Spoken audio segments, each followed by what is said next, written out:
She's here. She's here. Oh, Yeah, thank you, though. Um, and so, yeah, so we'll get our session started. It should appear as it's being recorded right now.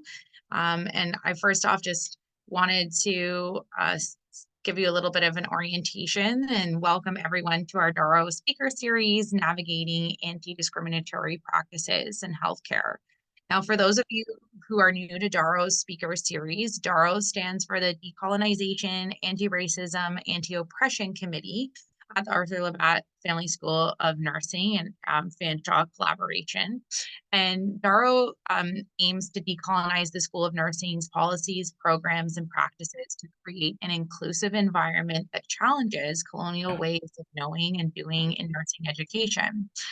DARAO comprises of a diverse team of faculty members, students, staff, community and clinical partners, and alumni. And today, our speaker series will be facilitated by myself, who is faculty, Ryan, who is our undergraduate student representative, and Jackie, who is staff here. One of our goals at DARAO is to amplify voices of Black, Indigenous, and racialized communities and establish a learning and working environment that is free from discrimination, including racism and stigma. And one of the ways that we try to work towards this goal is through our speaker series, where distinguished guests, scholars, and activists like today are invited to speak on various issues of inequity in healthcare spaces. Now, before we begin today's session, we'd like to start off in a good way, and Jackie is going to acknowledge the land that we live, work, and play on. Good afternoon, everyone. I acknowledge that Western University is located on the traditional lands of Anishinaabeg, Haudenosaunee, Napana, and Anadinawan nations on lands connected with London Township and Sombra treaties of 1796 and the Dish with One Spoon Covenant wampum. At times, I also teach from town that is now known as New Hamburg, which is located on the traditional lands of Anishinaabeg, Haudenosaunee, and Mississauga peoples. With this, I respect the long-standing relationships that Indigenous nations have to these lands as they are original caretakers. I acknowledge historical and ongoing injustices that Indigenous people, example First Nations, Métis, and Inuit, endure in Canada. I accept that as an employee of a public institution, I have the responsibility to contribute toward revealing and correcting miseducation, as well as renewing respectful relationships with Indigenous communities through my role and community service. The land acknowledgement is important to us as a committee as it recognizes an expression of gratitude and appreciation to those whose territory we reside on. And it's a way of honoring the Indigenous people who have been living and working on the land from time immemorial. It is important to understand and appreciate the longstanding history that has brought us to reside on the land and to seek to understand our place within that history. Land acknowledgements do not exist in a past tense or historical context. It is a current ongoing process, and we need to build our mindfulness to our present participation. Thank you, Jackie. So Black History Month is a reminder as well of the strength and solidarity within the Black community or Black communities. And it's a time to reflect on the rich history and contribution of Black people in Canadian society, acknowledging the systemic injustices and violences that they have endured. Canada's history is marred by violence against Black communities and a legacy of colonialism and oppression that continues to reverberate through society today. Unlike settlers who willingly came to North America seeking opportunity, many Black people were forcibly brought through the transatlantic slave trade and a brutal and dehumanizing system that uprooted families and cultures. And their arrival was not a choice, but a consequence of colonization and exploitation. Now, despite facing unimaginable hardships and atrocities, Black people in Canada have forged a legacy of resistance and strength, contributing immensely to the fabric of Canadian society. The historical legacy of anti-Black violence and oppression persists today in the form of systemic racism, discrimination, and disparities in healthcare. And nurses and health professionals have a crucial role to play in addressing these injustices. It's imperative for us nurses and health professionals to confront the racist history of Canada head on, understanding how it has shaped current healthcare systems and continues to perpetuate inequity. To move forward with anti-Black racism and anti-oppressive initiatives in healthcare spaces, health professionals must engage in ongoing education and reflection. And this involves learning about historical context of racism in Canada, acknowledging our own biases, and actively working to dismantle oppressive systems. And by centering Black voices, advocating for equitable access to healthcare, and challenging institutionalized racist practices, we can create a more inclusive healthcare system for all Canadians. So thank you for attending to today's session during Black History Month, as it signifies your commitment to equity, justice, and solidarity within our community. And just a quick note on housekeeping before we introduce our distinguished guests. Please note that the session does end around 1 o'clock, and do not interrupt speakers while they're talking. There will be time at the end of the session after both of our speakers have spoken for questions and answers, as well as Ryan, our undergraduate student representative, will be monitoring the chat in today's Zoom session. So you can also ask questions in the chat. And I will now ask Jackie to introduce our very esteemed guests before they speak, for which we are very grateful for their time. Birgit Umaba is an award-winning registered nurse, public speaker, change agent, transformational leader, nurse consultant, and health equity activist. She is a disruptive thinker and a fierce advocate for social justice, anti-racist healthcare, and education. Nurse wage increases, improvement to labor conditions, and the increased employment of internationally educated healthcare nurses across Canada. Her advocacy and scholarship have focused on promoting a healthcare system where Black, Indigenous, and racialized people are represented in leadership positions. She has published opinion pieces on these and related subjects in media outlets both nationally and internationally. She regularly serves as a consultant and speaker for a variety of audiences in healthcare, women's equity, anti-racism, and immigration. Thank you. Thank you, Birgit. Thank you very much.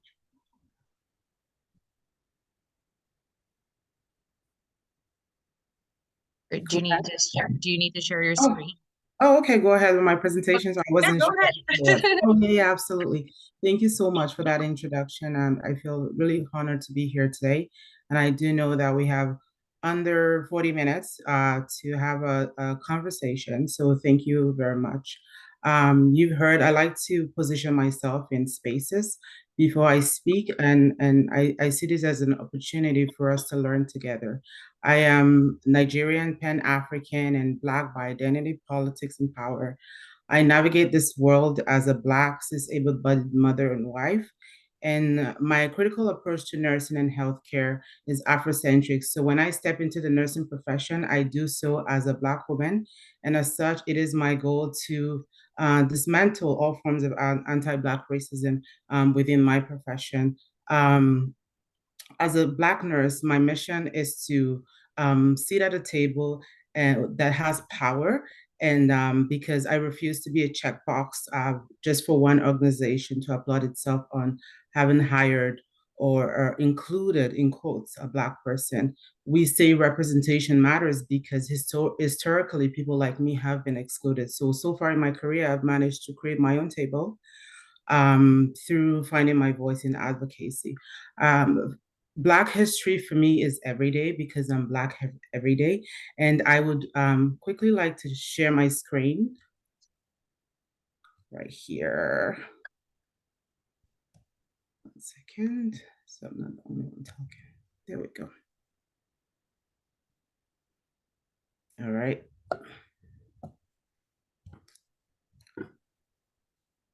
Can you see my screen? Yep. Okay, thank you. So I'd like to start with this slide here, which says hidden history. Why do we know so little about pioneer Black nurses in Canada? I've been going through many years of nursing school, gone through my master's program, and currently undergoing a PhD program.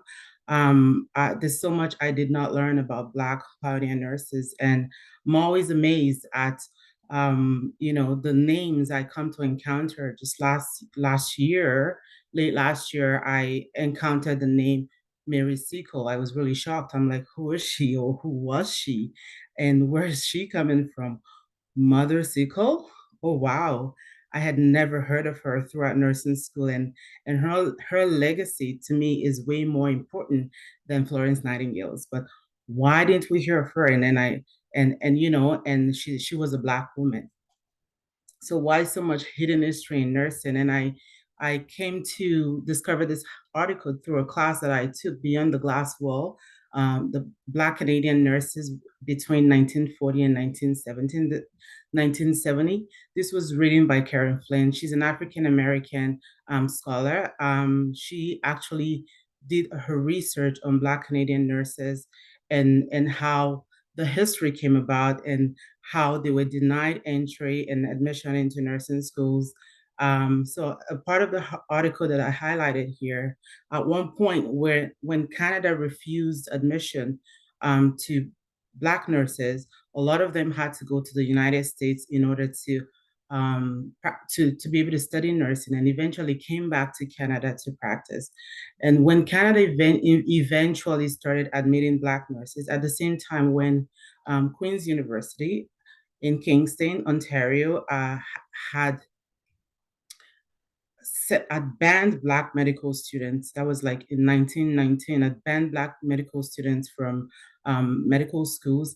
Canada had just started welcoming Black nurses into school. So there were only 2 Black nurses that went into training before my cousin and I went. So you had to have another Black person. So I'm reading the part highlighted in green. You had to have another Black person to room with you. So that's how bad it was. So when the few Canadian schools that were admitting Black people into the nursing program decided to admit 2 at a time because they had to stay in dormitories, and they couldn't afford a Black person sharing the same room as a white person. So when we talk about racism, it goes back to far long, and a lot of people like to deny this part of history. And the part that says, except for one, all Black students in residence had Black roommates. Some claim this was a deliberate choice on the part of nursing administrators who fear that they might be isolated and shunned by their white counterparts. Canada's first nursing facility was in 1874. 1874, I want us to pay attention to the timeline. Despite American schools opening their doors to Black students in the 1870s, Canada maintained discriminatory admission policies until the 1940s. Admission for Black individuals only became a reality after persistent advocacy from community groups and organizations. So Karen Flynn's work, which was published in 2011, the article we saw previously, Moving Beyond Borders, illuminates the racial segregation within Canadian nursing school, the part we never get to learn in nursing school. I had no idea.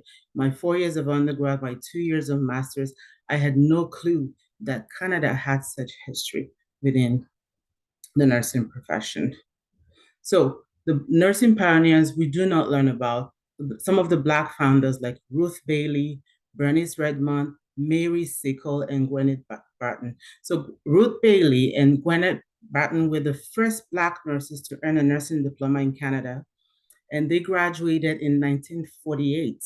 So let's go back to the timeline. The first nursing school opened in 1874. They weren't allowed to learn. They weren't allowed into nursing schools in Canada. Ruth Bailey had to go to the United States, to go through nursing school, and she came back here. So that's almost 3/4 of a century after the first nursing school opened. I have a very short video, and I can fast forward it, so it's just only 2 minutes long. I know I do have 10 minutes to go through all of this. It's about Mary Seacole, because her work is fundamental. Her work is so important, and I'm so shocked that until date, we still do not learn about her in nursing schools. So I'm gonna play this very quickly. Just let me know if you can hear the sound, and I'll summarize. Hey guys, I'm Bonnie, and welcome back to Black History Lessons.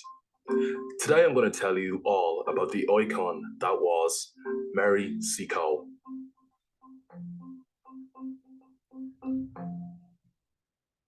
Mary Jane Seacole was a British Jamaican nurse and businesswoman who set up the British Hotel behind the lines during the Crimean War.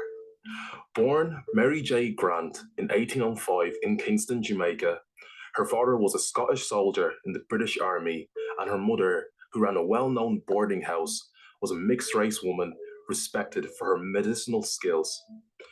Mary's mother was, in fact, referred to locally as a doctress.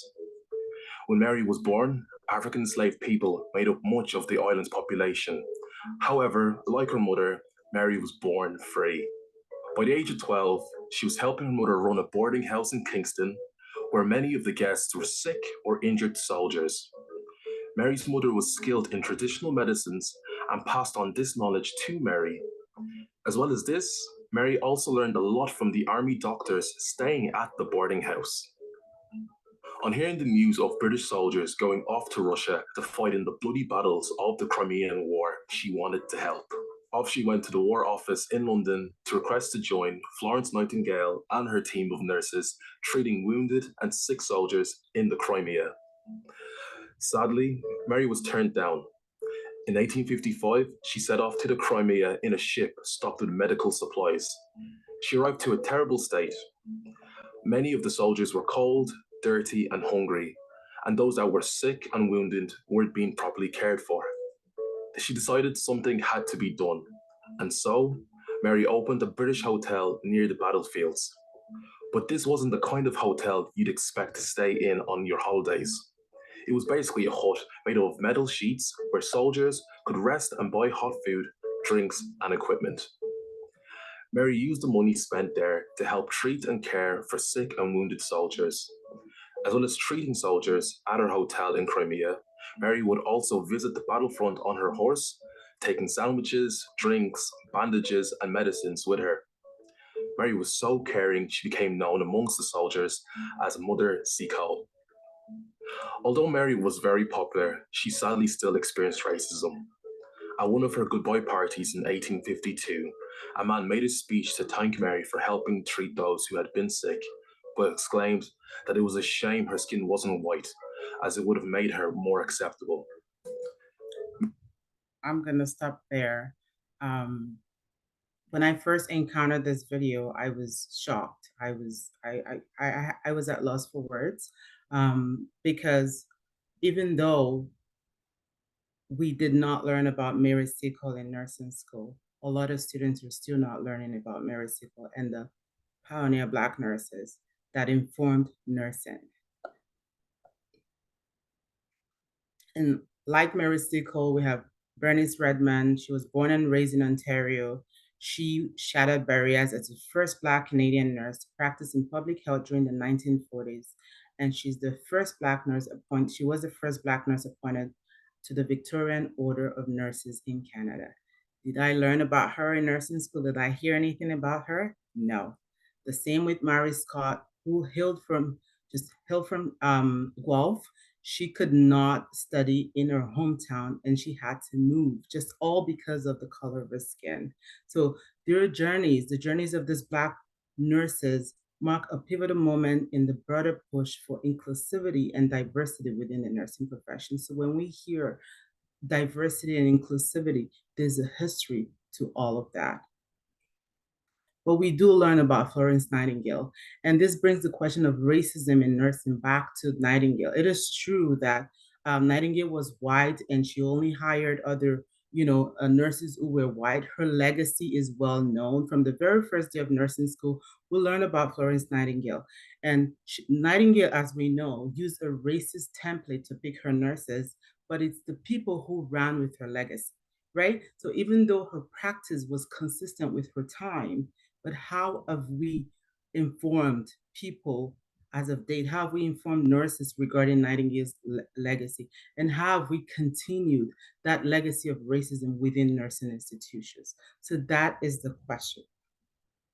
So I also like to highlight this very important part of nursing. There's a huge focus on cultural competence as opposed to anti-racism.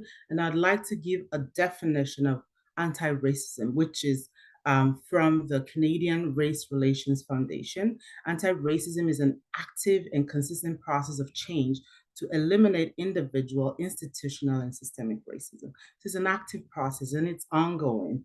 However, cultural competence is a process of learning about and becoming allies with people from other cultures. So there's a huge focus on cultural competence in nursing. And the question is, how really could we be so competent in other people's cultures? I'm still struggling with my own culture. And here we're learning about cultural competence where people can just complete a module and all of a sudden they're so competent in my culture. So how ridiculous could that be? So there needs to be a shift.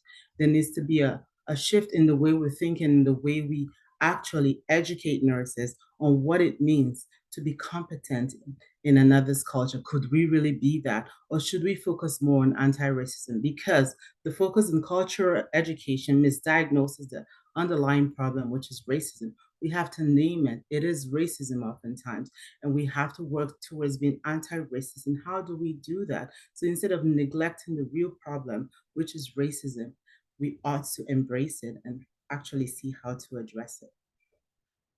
And it's pretty interesting that, we've been talking about things that happened in the 1800s, things that happened way back, and like, okay, it's all in the past. You hear people say, get over it, stop talking about racism, and then racism will end. Really? It's 2024, and just in January, we saw how the University of Windsor released a statement of how they expressed profound regret for not recognizing a Black-led project, the Black women who actually led a Black project within their institution. So instead of recognizing these women, they actually awarded 3 white women who only acted in supervisory role. 2024. So this is not way back. This is just a month ago, less than a month ago. So the ongoing erasure of Black people's contributions within nursing, within academia is still very active, and we have to name it. We have to call these out because this is hurting the profession, is hurting the Black community. And very recently, the Ford government introduced the mandatory Black history lessons in grades 7, 8, and 10. And my question is, what is nursing doing about this? Like, what are we introducing within our universities and colleges to inform nurses, to better inform practice? So the way forward, moving forward, we want to talk about, speaking up, because silence is complicity. When you see racism, you call it out, you name it, you also find ways to address it. We must decolonize our educational systems and find ways in which our curriculums can reflect the student population and even the patient population that we serve. So it is so difficult for us to keep graduating nurses who are not even aware of the struggles that Black patients face. So we must include anti-racism within nursing curriculums. Anti-racism education should be a subject of its own. These are things, and we must engage in participatory research where we are speaking with members of the Black community and asking them really what's going to help, what do they want in order for us to dismantle racism together. And again, our representation matters. We have textbooks where we don't see Black people represented. Oftentimes, nurses don't even know how to assess for common things like pressure injuries because the skin tones are different. And very recently, I was very impressed to actually see some of the colleges embracing diverse mannequins. So if you go to the simulation centers, you're seeing mannequins that are more inclusive, different colors. Used to be all white mannequins, and these nurses are going to practice on different people, and now they can't recognize an O2 saturation that's a patient who's deteriorating. They're just looking at the numbers because they can't notice if the lips are blue. These are dangerous. Again, representation matters. This is the work of Chidebere Ibe, is a Nigerian doctor who actually came with these pictures to illustrate the importance of having diversity in our textbooks. Again, we must decolonize nursing leadership. I'm almost done. And making sure that the table we create, so when we hire that one token Black person, oftentimes it exits the institution because the environment is not conducive. So when we do hire Black people into our institutions? Do they have the power and the influence? Is not enough to be there as a token. Our table is representative of the populations we serve. Our ERCA leaders having, including other voices in those decisions that are being made, not just as tokens, but people having the power and support that they need to thrive. Okay. I love this quote by Bell Hooks, which says, "It is not what we do, what we say, but it is what we do." And I'd like to wrap up by highlighting the role of advocacy. So challenging structural racism, advocating for equal representation of Black nurses in nursing, healthcare, and leadership positions. This could mean just you asking, why are we all white at the table?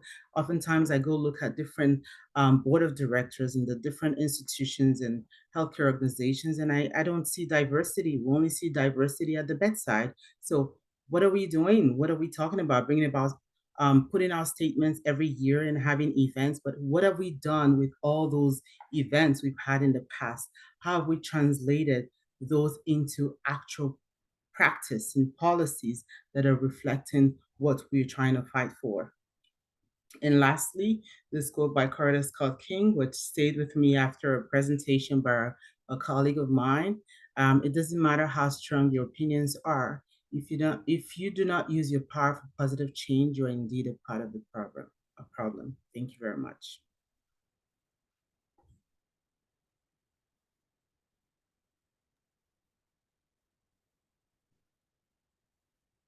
I'm clapping very loud. Thank you. Thank you very much. That was very, very powerful. I see some people clapping. I always love to hear you speak. And thank you for teaching me something. I actually haven't heard of Marie Scott before, so I'm going to go off and do some reading surrounding her and her work. And so Jackie now is going to introduce Dr. Selena. Thank you again, Bridget. Professor I'll start over. Professor Burkala Salami received her Bachelor of Science in Nursing from the University of Windsor, Master of Nursing from the University of Toronto, and PhD in Nursing from the University in Toronto. In July 2023, she became a professor in the Department of Community Health Services, Cummings School of Medicine, University of Calgary, and the Scientific Director of Equity, Diversity, and Inclusion for the Alberta Children's Hospital Research Institute. She is also a member of the O'Brien Institute for Public Health. Previously, she held the rank of full professor in the Faculty of Nursing, University of Alberta.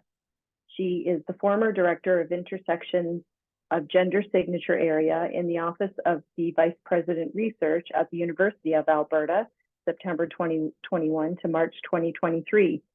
She co-led the creation of the Institute for Intersexuality Studies at the University of Alberta. Professor Salami's research program focuses on policies and practices shaping migrant health as well as Black people's health. She has been involved in over 90 funded studies, totaling over $230 million, including being equity, diversity, and inclusion, led for the $125 million One Child, Every Child. She has led research projects on topics including African immigrant child health, immigrant mental health, access to healthcare for Black women, access to healthcare for immigrant children, Black youth mental health, and the health of internationally displaced children, and the well-being of temporarily foreign workers. She is one of the most published Black health researchers in Canada with over 125 papers in peer-reviewed journals. She founded and leads the African Child and Youth Migration Network, a network of 42 scholars from 4 continents. In 2020, she founded the Black Youth Mentorship and Leadership Program. Her work on Black youth mental health informed the creation of the first mental health clinic for Black Canadians in Western Canada. She is a board member of the Black Opportunities Fund, Canadian Nurses Association, and Black Health Alliance. She is the editor for the Canadian Journal of Nursing Research, associate editor of the Canadian Medical Association Journal, and the editorial board of Nursing Inquiry, Nursing Philosophy, and Qualitative Health Research. She is an advisory board member of CIRHR, CAHR Institute for Human Development, Child and Youth Health. Dr. Salami has received numerous awards for research excellence and community engagement. 100 Accomplished Black Women in Canada, Sigma Theta Tau International Honor Society of Nursing Emerging Nurse Researcher of the Year Award, College and Association of Registered Nurses of Alberta Award for Nursing Excellence, Rosalind Smith Professional Award from the National Black Coalition of Canada, Edmonton chapter, just to name a few. We could go on, but we want to spend our precious time together listening today to this prolific scholar. So over to you, Professor Salami. Thank you so much, everyone, for being here. I really, really appreciate seeing each and every one of you here. And it's a pleasure, always a pleasure listening to Bridget. So much insight. So and I'm honored to be here. I'm just gonna show my slides, and I think I have about 15, 20 minutes for this. So slideshow from the beginning. So as was said, I am Canada Research Chair. I just became Canada Research Chair, Tier 1 in Black and Racialized People's Health. And I am joining you today from Treaty 7 territory. And it's the land of Blackfoot Confederacy, comprised of the Siksika, the Piikani, and the Kenai First Nation, and the Tsuut'ina First Nation in the Stoney Nakoda. The city of Calgary is also home to Métis Nation of Alberta District 5 and 6. And I have been living on this land now for about 6 months. Lived on Treaty 6, Treaty 7 territory for 7 months before that. And it's been such a great honor and such a great blessing to have this opportunity to be on this land. So before I start talking about race, I want us to highlight that race and racism, that race is a social construct and without scientific meaning. And we can see this in the case of Obama. If we ask many people here who Obama is, they will say Obama is a Black man. If we go to South Africa and if we ask someone in South Africa what Obama is, people will say Obama is colored. If we go to Australia and we ask what Obama is, they'll probably say Obama is an African. Now, if we actually tease out the genetics of what really Obama is, you're not going to find that she is probably 100% Black there. So genetics may tell us whiteness. Now, for Meghan Markle, just to, so in the case of Obama, race and changes across space. And in the case of Meghan Markle, it also changes across time. So, when I used to see Meghan before she got married in the White House, I used to think, oh, I'm looking at a white woman. And then, she got into the royal house, and anytime the news is not so good, she becomes more Black. Anytime the news is not so good. So it's dynamic and shaped by cultural, geographical, and social-political context. So the social-political context does influence perceptions. So I think Bridget also used this definition. Anti-racism is an active and consistent process of change to eliminate individual, institutional, and systemic racism. So it has to be consistent. It's not just a one-time. And it challenges claims of colorblindness, objectivity, neutrality, and meritocracy. Oftentimes people will tell you, oh, I don't see race. Actually, being an anti-racist actually means that you will see race, and you will not only see race, but you will do something about the racism that people experience. So in Canada, we have several history of racism. We have the residential school for Indigenous people. We have the forced sterilization of Indigenous people. We have slavery of Indigenous and Black people. We have the environmental discrimination towards Black people, especially in Nova Scotia. So being forced away from their land and their lands taken from them and forced into less fertile lands. We have racist immigration history, environmental racism towards Black people, I said that, Chinese attacks, Kumagata Maru, which was towards South Asians, and Japanese internment camp. We had in 2017, 2018, oh, sorry, no. So we have a Canada's history of racism. So we do have this, that it was actually law in Canada that you can actually be denied based on the color of your skin.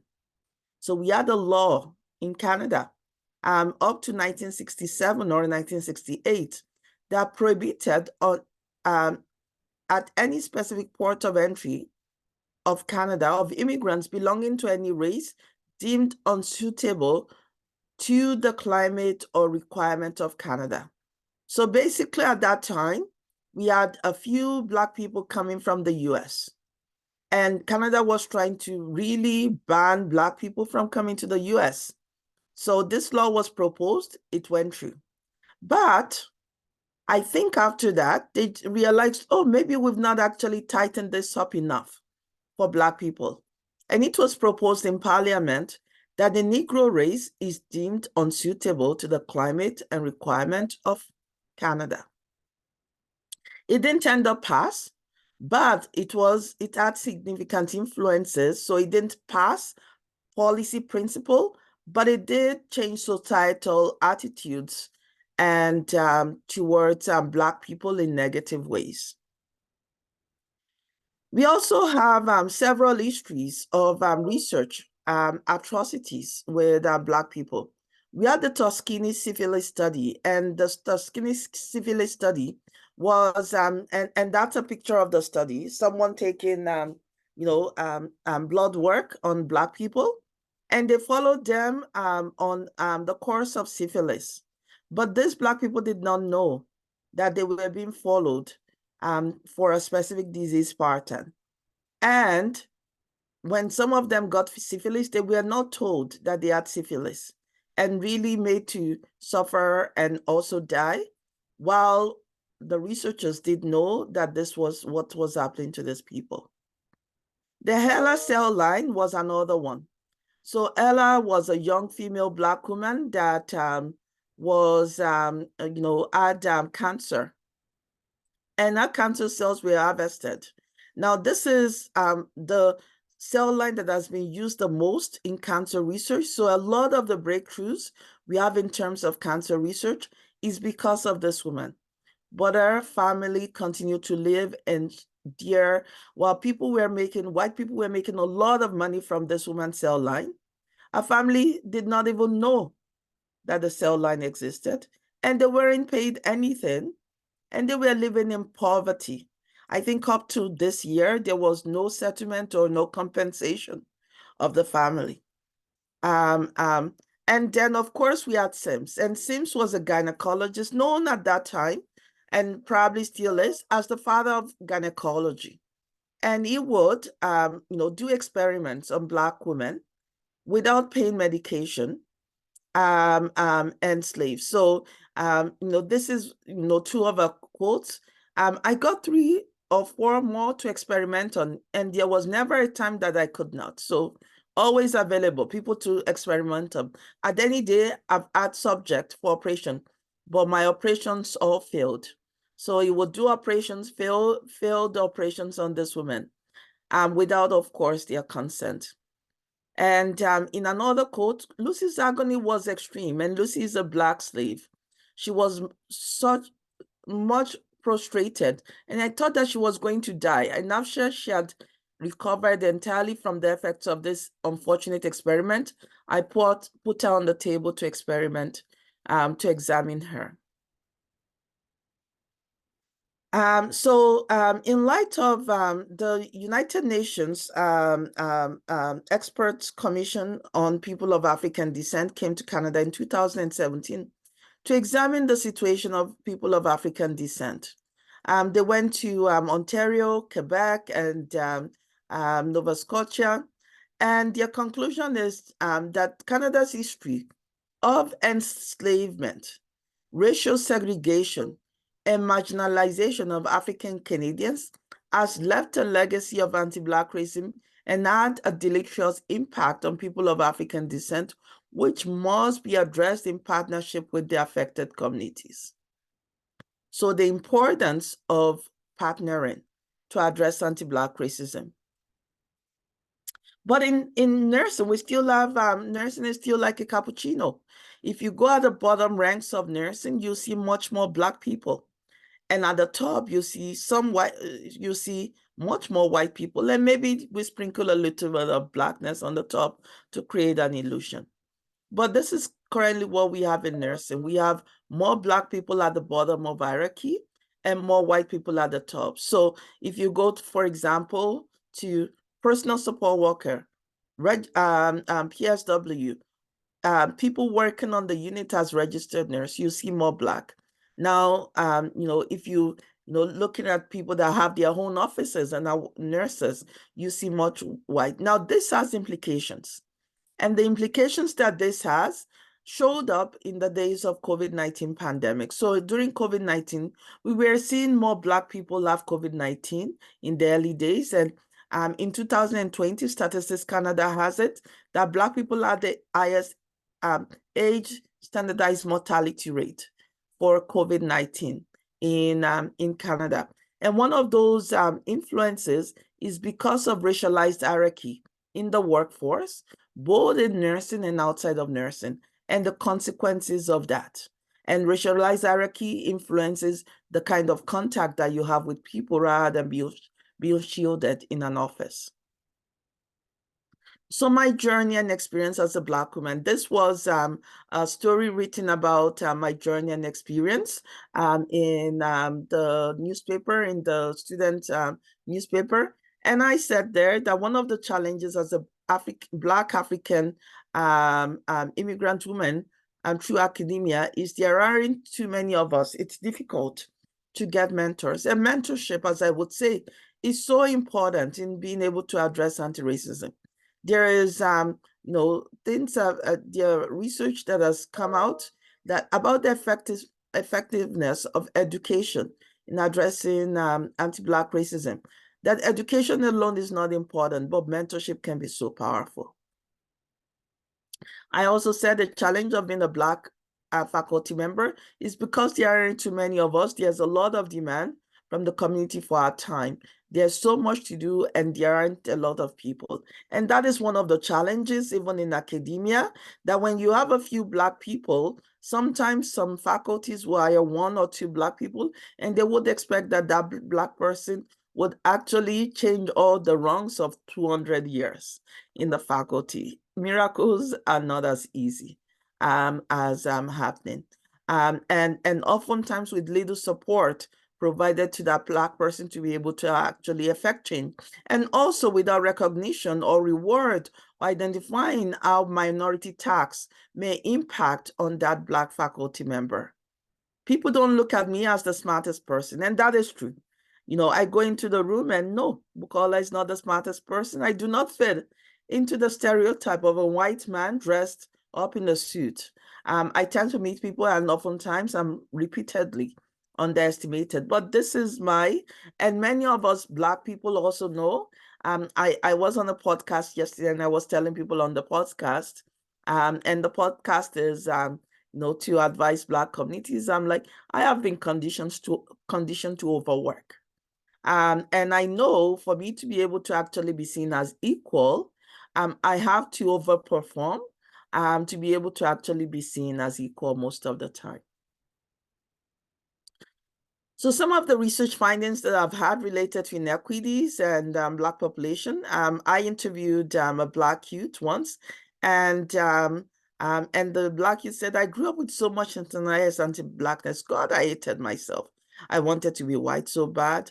I wanted to have straight hair. I wanted to have lighter lips. You know, I wanted smaller lips. There was one time a girl told me, and the girl told her the N word. I was sleeping over at her house, and she was looking at me. I was like, "What?" And she's like, "You have N lips." So, you know, she talked about this internalized racism she experienced, and then later on, much later in the interview, she talked about her experience sleeping over at friend's house and being called the N-word, and you know, her facial features being looked at. She has realized this, and it's affecting her mental health. She also talked about, you know, passing the street, someone throwing a sloppy at her and calling her the N-word. Some youths also talked about this whole perception about toxic masculinity, right? Black male youths, in a project that I did on mental health of Black youth, said, you know, for everyone, you're innocent until proven guilty. For a male youth, you're guilty until proven innocent. So remember always walking around, and your, you know, some of your load includes being actually always just trying to prove that you're an innocent person. And another said, when you call out links, so they are asking you if your child is blue. And being a Black person, my child never turns blue. So then it makes you wonder how healthcare professionals are being trained about other races and how to address. And then another said, this was the one I just said on Outlink was on a project with African parents. This one was on Black youth, and the Black youth said, "Oh, I'll go to a therapist," and I'll be like, "Oh, I'm experiencing racism." They'll be like, "What? Oh, what? Are you sure?" And then just try to move to something else because they themselves are not comfortable talking about or dealing with issues of racism. So they just want to skip over it and move to something else. And then this was this was an immigrant service provider that said, so this person was from Africa and he was hired at a certain department. He was supposed to work the same job as others, regardless of the color of his skin, but they give him a cleaning duty because of the color of his skin. So being de-skilled, downward occupational mobility in the workforce. So some of the strategies that we can employ, I know some of you here are working on research. And I think research for social justice is so important. And also recognizing that research is political. And the political aspect of research is really the commitment to social justice. And also the need for us to have data to address health inequities, race-based disaggregated data that does not just talk about inequities exist, but also find solution to how to address those inequities that exist. Knowledge is also important. Knowledge that acknowledges that racism exists, knowledge into Black history, knowledge on how to, for example, identify and address several issues that Black people may face, assessing skin conditions of Black people, for example, addressing racism with someone, you know, that needs a therapist and needs to address racism. Intersectionalities are so important. And, you know, being intersectional in our practice involves actually being reflexive in the way we do things and attending to relationality. And when you attend to relationality, it's not just thinking about we are all interconnected, but also seeing that the oppression of one person, the privilege of one person is an oppression of another person. So how do we address that? How do we address that complexities? It's also thinking about, oftentimes when we think about race and racism, we think, oh, we're just going to address race and racism by itself. But it intersects on several grounds with income inequality and with other social locations. Racism intersects and it also reproduces income inequality and other inequalities. And it's very, very important to address some of that. Partnerships. So the quote that I said on the United Nations said, it has to be addressed in partnership, right? So we have to do things in partnership with communities to ensure that those communities are also beneficiaries of those partnerships. And accountability. including in our evaluation in our code of ethics. One thing we don't have now on the CNA code of ethics is racism. And that will be changing. I know that CNA is working on that. But we also have to look at provincial. I don't know about Ontario, if it's included in terms of racism. And also in our evaluation at work. Is racism a requirement, addressing how we've addressed racism, a requirement in terms of our evaluation? Because what we often do now is we do education, but we do not evaluate those education. So in that way, we've not been accountable to actually change anything about what we do. Capitalizing on strengths is important. So again, strengths of Black faculty members, but also remember that do not capitalize on strength, and also ensure you attend to minority tax. Do not capitalize on strengths and give people more work to do that then overburdens them. And profiling Black successes, either historical Black successes and also contemporary Black successes. I have said that nothing, of all this is, well, one of the things that is most important is mentorship. And one of the ways that we reproduce racism is through our mentorship approaches. Oftentimes when we mentor others, you're probably, if it's informal mentorship, drawn to someone that looks like you, someone that has same values as you, someone that does things the same way as you. But the way for us to actually challenge racism is to think about someone different. Try to mentor someone different from you, someone of a different race, someone of a different gender, and that would help in terms of breaking down some of the barriers. Because if we all mentor people that look like us, that means it's only people that look like us that will get there. And in a world where we have the cappuccino effect and it's only white on top, that means it will continue to be white on top that get there. A way for us to actually challenge that is mentoring other people. And allyship is important. And allyship is not just saying, oh, I'm an ally. It's a consistent process. And it's a way that you're not putting yourself in the front, but what do you do when the doors are closed? And I do know, and I've been in some boardrooms in the past, where what we bring out is very different from what we say at the back in the boardroom when the doors are closed. What is most important is not what you do overtly when everyone is looking, but what you do when no one is looking. So thank you very much for this, and looking forward to the discussion. Oh, sorry. So thank you so much, Dr. Salami. It's been quite lovely to hear from you again. I've heard you spoke before as well, and I feel like I always take a step back and reflect further on your teachings as you're sharing them. Just out of time, I know there's questions, and I want to respect the time that you're sharing with us as well. But also I wanted to invite Ryan. She is our undergraduate student representative on DARAO, and I asked her to close out our session today. So maybe we could do that, pause our recording, and then get into our question and answer period if you are able to continue to share some time with us. So go ahead. Hello. Thank you, Dr. Magba and Dr. Salami, for your time, your presentation, and the knowledge you've enlightened on us all today. Your words mean so much, especially regarding conversations surrounding anti-racism and even the representation of just seeing you here and seeing your successes. Your statements about being underestimated and overexpended in order to educate individuals so that they may deem themselves as competent are eye-opening, and your stance on history, such as the weight of Nightingale in nursing history, and your stance on the importance of education when it comes to representation in nursing is ever so familiar, because while Nightingale became famous for advocating for nursing as a trained profession, she did play a large role in dividing nursing by class, race, and gender to make it more palatable to British colonialism. So how could nursing ever have one origin story? It has an uncountable amount of origin story. It's a thread running through all of human history.